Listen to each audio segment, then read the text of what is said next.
نظر آتے ہیں۔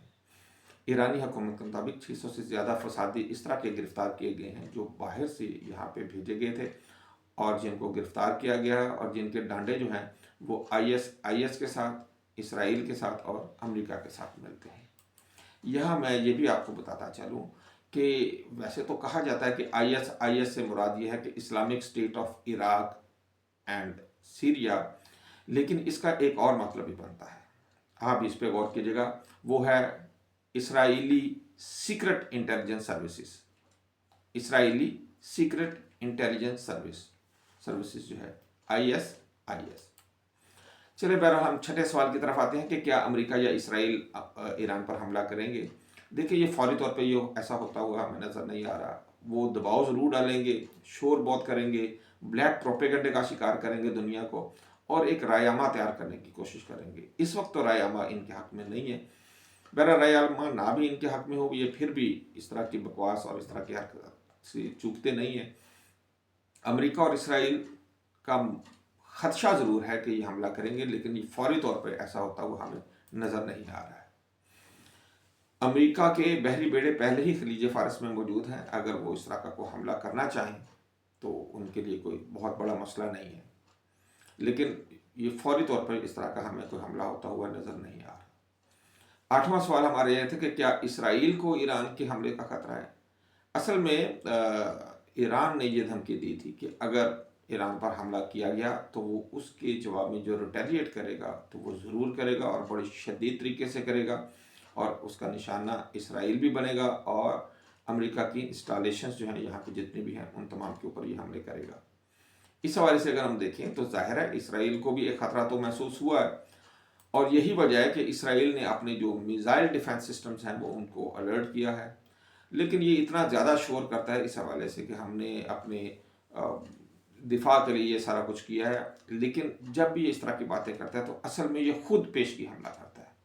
یہ تاریخ گواہ ہے کہ اسرائیل نے جب بھی اس طرح کی باتیں کی ہیں تو بجائے اس کے کہ دوسرا فریق اس پہ حملہ کرے، یہ خود جب کسی پہ حملہ کرنا چاہتا ہے تو اس طرح کا پروپیگنڈا مارکیٹ پہ پھیلا دیتا ہے۔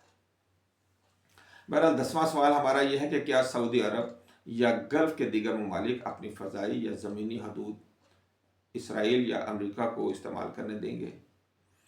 حالیہ حالات کے تناظر میں اگر ہم دیکھتے ہیں اور ان واقعات کو سامنے رکھیں اور حالات کو اگر ہم سامنے رکھیں تو اس طرح کا کوئی بھی امکان ہمیں نظر نہیں آتا۔ خصوصاً اگر ہم بڑے ممالک کی بات کریں، سعودی عرب کی بات کریں اور یو اے ای کی بات کریں، تو انہوں نے برملا اس بات کا اظہار کیا کہ ہم اپنی زمینی یا فضائی حدود کو کسی صورت بھی ایران پر حملے کے لیے استعمال نہیں ہونے دیں گے۔ دیکھیں سعودیہ اور یو اے ای کو اس بات کا بھی ادراک ہو گیا ہے کہ اسرائیل جو ہے اور امریکہ ایک ایران کو ہوا بنا کر اس نے گلف ممالک کو نچوڑتا رہا ہے، ان کو لوٹتا رہا ہے، ان کو اپنا اسلحہ بیچتا رہا اور اپنی فورسز وہاں پہ رکھتا رہا، حالانکہ انہیں اصل خطرہ ایران سے نہیں، اصل خطرہ اسرائیل سے تھا اور آج بھی ہے۔ بہرحال خلیجی ممالک کسی بھی جنگ میں براہ راست شامل ہونے کو انکار کر چکے ہیں۔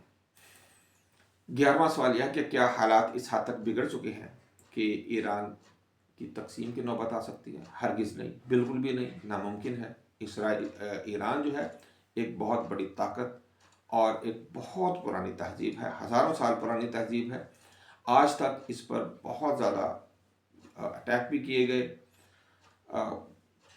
زمانہ قدیم سے دیکھیں تو آج تک ایران کی جو اگر ہم کہیں کہ یگانگت اور یکجہتی ہے اس کو کوئی نہیں توڑ سکا، اور امید ہے انشاءاللہ آئندہ بھی ایسا نہیں ہوگا۔ ہم ایران کے لیے تہ دل سے دعا گو ہیں اور ہم یہ چاہتے ہیں کہ اللہ رب العزت اس کو ہمیشہ قائم رکھے۔ اور 12واں سوال یہ ہے کہ کیا وہاں حکومت بدل سکتی ہے؟ دیکھیں فوری طور پر اس چیز کا کوئی امکان نہیں ہے۔ یہ حملے، یہ بلبے، یہ فسادات پہلے بھی کروائے جاتے رہے ہیں، اس مرتبہ ظاہر ہے ان کی شدت ہمیں زیادہ محسوس ہو رہی ہے، پروپیگنڈا بہت زیادہ ہے، لیکن حکومت نے کسی حد تک ان پر قابو پا لیا ہے۔ امید ہے کہ 2-3 دن کے اندر اندر ان پر مزید قابو پا لیا جائے گا۔ اس حوالے سے اگر ہم دیکھیں تو اسرائیلی حکومت کو بدلنا کوئی اتنا آسان نہیں ہے۔ یہ بیسیکلی خالی حکومت نہیں ہے، یہ ایک نظریے کی حکومت ہے، اور نظریے کو ہٹانا کوئی اتنا آسان کام نہیں ہوتا۔